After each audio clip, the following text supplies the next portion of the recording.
Welcome back to Final Fantasy Crystal Chronicles, everybody. In the last video, we finished up the Mushroom Forest and we got our second drop for the year. And in this video, we're going to go on to the town of this area, which I'm sure some of you are dying to see. We're going to go explore the river, and then we will actually go to our third and final dungeon for this year. So let's get started. Alright, so this place has some happening music, but it's actually a very, very small town. This is called Marr's Pass, but it does serve some purpose. There is a secret item right here by the well that you can examine as soon as you come in, and you will get a random item. These always appear every year, I do believe. You can get one like once a year, usually, I do believe. So that's our one for the year. We talked to this guy. This is Cecil. Welcome, young one. Welcome to Marr's Pass. Rest, for the road ahead is long. Why, what a pretty little fox. How about you and I go out for a bite? He's funny. We can do a side quest with Cecil later, but we're not going to worry about it right now because it's not really in our grasp.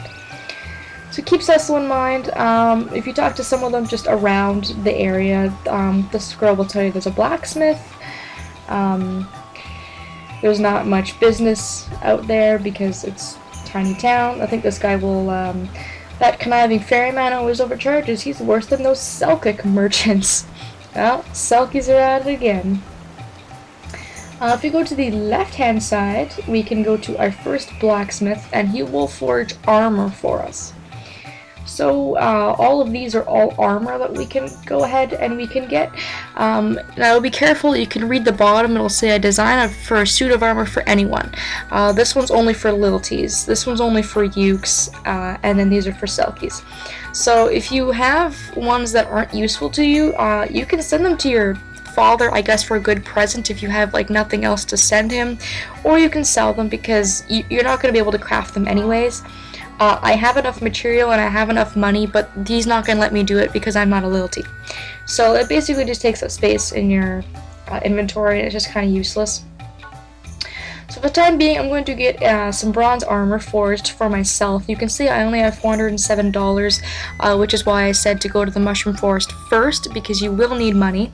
I'm going to go ahead and I'm going to forge that, and it's going to increase my defense. Let's see what else. If we can get a bronze belt made, probably. This is very cheap. It's 80 gil, so let's go ahead and do that, and that will increase our defense again. So let's go ahead and let's look at our screen here. Equipment. So this is a defense of 13, this is defense of 8.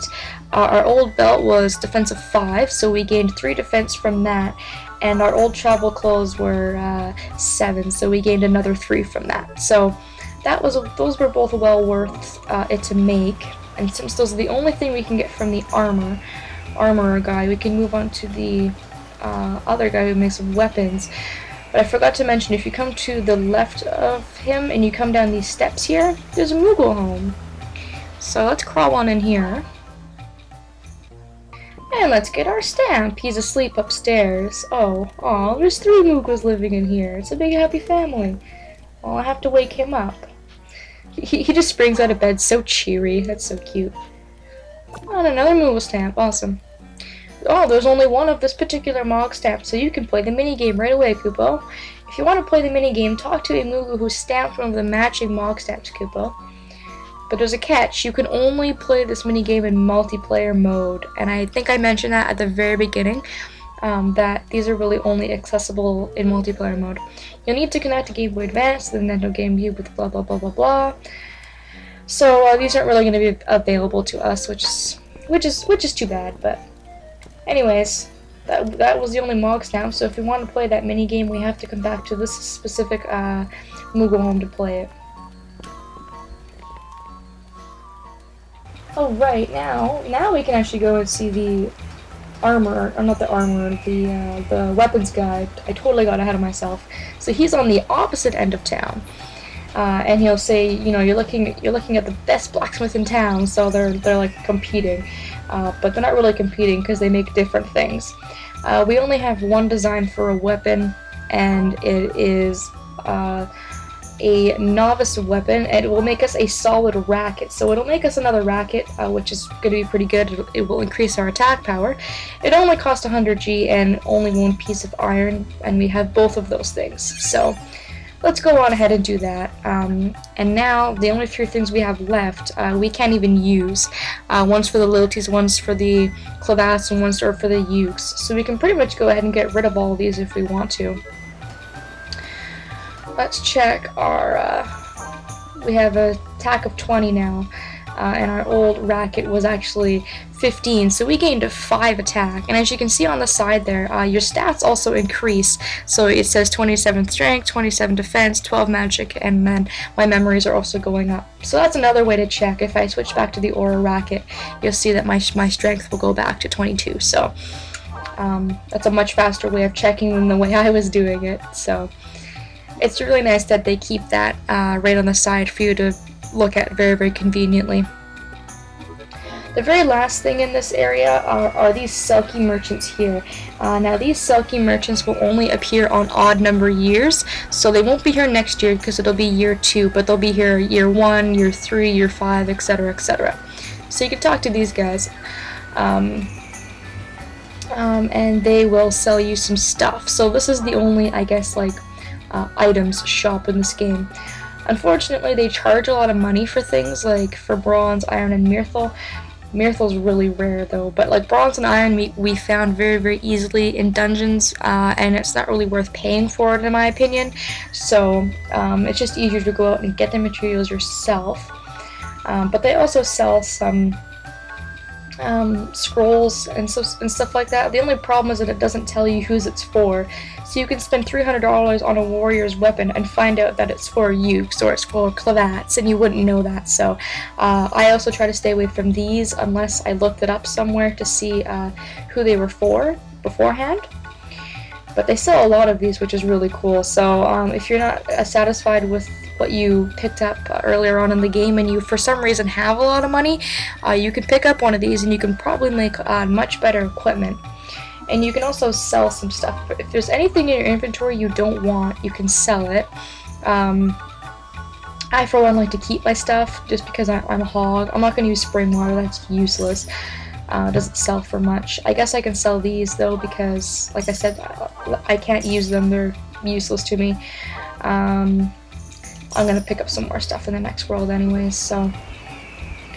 Alright, with that being said, that is literally it for Marr's Pass. There's nothing else here. It's just the 2 blacksmiths, which are really useful for the time being. We can upgrade our equipment, which is really, really useful. These Selkie merchants on odd-numbered years, and we'll be doing a quest with Cecil later. So, with that being said, we can leave and just continue on from here. So.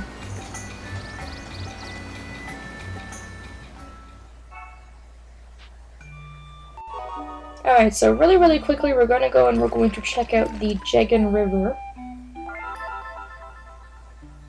Alright, so this place, again, just like Port Tippa, doesn't have any use to us.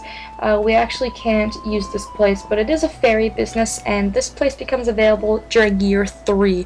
So we're not going to be able to use it for quite some time, but basically what we can do is we can use this ferry to go to really, really new and very exciting areas later on in the game, which I'm really looking forward to, because he'll take you to some really, really unique places. But unfortunately, for the first 2 years, we're pretty much set on a path that we kind of have to follow. So this won't serve any purpose to us for a little while, and to my knowledge, there is no Moogle nest in this area. Alright, all that's left to do is to go to our next dungeon, basically. But it's so late in the video, I don't really want to start it right now. As you can see here, we need ground to pass through this stream, and we haven't run into ground anywhere. We won't run into ground into our next dungeon either. So basically, like I said, it's mandatory to do Mushroom Forests, Riverbell Path, and then this new dungeon that we're gonna do, and to get to year 2. And this new dungeon is the Mine of Catherigs. Before doing this dungeon, I do recommend going to Marr's Pass and going ahead and updating your equipment and everything like that, because this place is full of orcs and goblins and all sorts of nasty creatures, and this place can actually be really, really annoying to deal with. So, you know what, I think I'm just going to make this a shorter video, and we're not going to start it. I would really hate to just start a dungeon and not go through it, especially because this place is twice as long as the other 2 dungeons we've seen so far, and I don't want to get people confused by like starting right in the middle of it.